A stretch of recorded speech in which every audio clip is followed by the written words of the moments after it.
Today on the G20 finance track related issues, let me start by saying every one of the five main agenda points which had been discussed over the year had been reiterated. They were welcomed. In fact, most of them elaborated saying we are looking forward to building more on those agenda. Just quickly, I'll recall the five for your benefit. MDB reforms, digital public infrastructure on which India, I'll give you the details. India is now signing memorandum of understanding with many countries. The roadmap for crypto assets, climate finance, and financing of cities of tomorrow. On all these agenda, as was reflected in the Delhi Declaration, there was overwhelming appreciation and keenness to take it forward during the next presidency.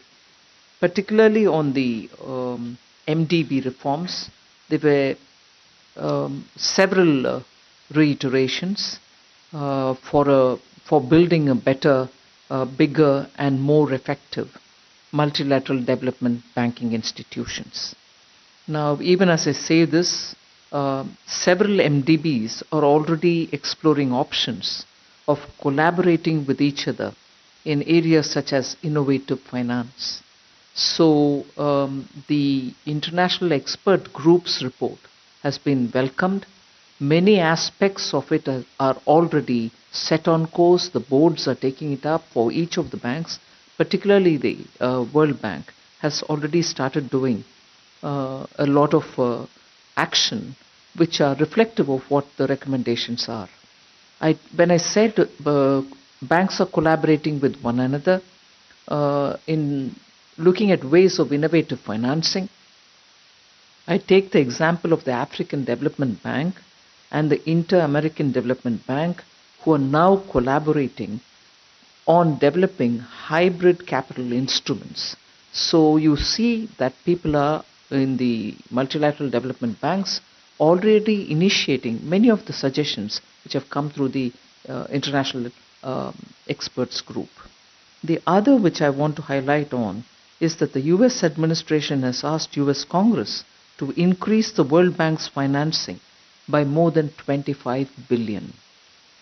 Germany has pledged 305 million euros of hybrid capital that can be used by the World Bank to have additional IBRD lending of 2.4 billion euros over the next 10 years. So you already see action in place, and therefore the India presidency's effort to bring in the international experts group to look into serious ways of improving the efficiency, making the banks, multilateral development banks, more 21st century ready, are taking shape. The multilateral assistance are also being speeded up by the MDB, and the processes have all been ramped up. On that, particularly today, I had Kristalina Georgieva referring to the debt roundtable, which was initiated during our presidency. World Bank and IMF are actively engaging with all creditors for each of the countries so that solutions are arrived at the earliest.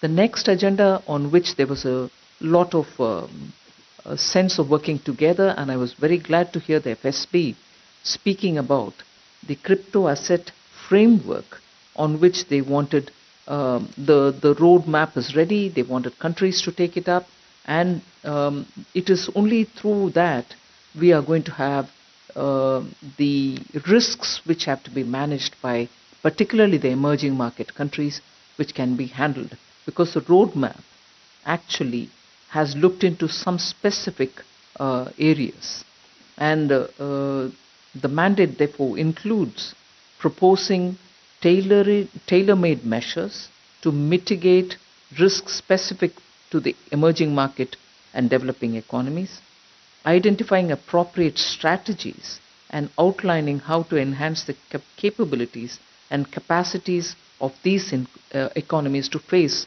the risks that these crypto assets can face. or crypto assets can pose to us. So on the crypto, I was glad to see that today, much beyond the Delhi Declaration, there were efforts to highlight that countries can go ahead with the roadmap and have their own templates to deal with the crypto risks.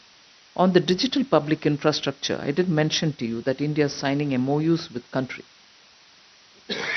Um the overall sense of appreciation on the importance of digital public infrastructure is seen as DPI promote sustainable and inclusive growth, advance financial inclusion through capacity building, technical assistance, and adequate support. India's own effort in this, even as our presidency was on and after the Delhi Declaration, is seen in that we have signed with 7 countries MOUs through which we are going to share our experience, our technologies, and also share our experience with these countries.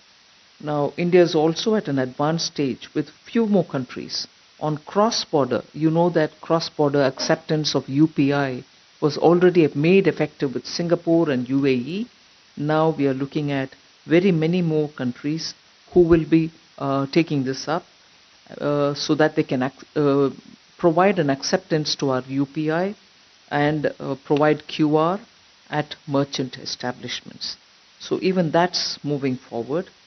If I can add a bit more onto the way in which crypto would also be dealt with, is we have the G20 has formally adopted the roadmap, but Indian presidency is also going to be working with the Brazilian presidency. The IMF, FSB, and the FATF will be required to provide regular updates to the G20 regarding the progress and implementation of the G20 roadmap on crypto assets. And that's where I began by quoting the FSB. Again bring FSB into the picture. It was very clearly mentioned that not just the G20 countries, but also beyond that, which means more of FSB's members, who are more than 100, will all have to be now contacted by FSB, G20 and others to see that an effective mechanism is placed in each of the countries so that nowhere there is a loophole in controlling the crypto assets. The last 2 points are on climate finance. Timely and adequate mobilization of climate finance has also remained high on our agenda during our presidency. Today we heard a lot of members talking about this and how important this will be. Climate finance has been emphasized in terms of new collective quantified goals that we have to arrive by 2024. There was frequent reference by all the members talking about next we meet at COP28.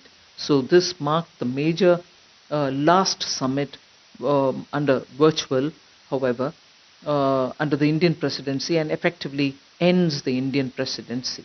But there was a lingering memory of this presidency moving over to COP28, which was referred to by most members, saying we are going to carry forward our agenda on climate finance to the next. Just 1 or 2 things to say that we are not meeting in the context of this summit, which is virtual. After the Delhi Declaration, there has been significant movement. There was an international seminar on DPI in which 100 countries participated. So when I told you about crypto, even in DPI, 100 countries have participated in this seminar. They were largely from Asia, Africa, and Middle East. And MOUs are being signed to share technologies. Second was also a seminar on strong, sustainable, balanced, and inclusive growth and multilateral institutions for 21st century. Even in that, many countries participated, shared their experiences. External Affairs Minister just a moment ago referred to the second voice of this Global South Summit. A special session was held on financing people-centric development.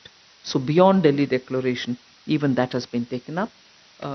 As a member of the Troika, the Honorable Prime Minister himself mentioned that we will be playing a constructive role during the Brazilian presidency in taking forward many of the points that I've just referred to. Thank you. Back over. Just 2 points. One is that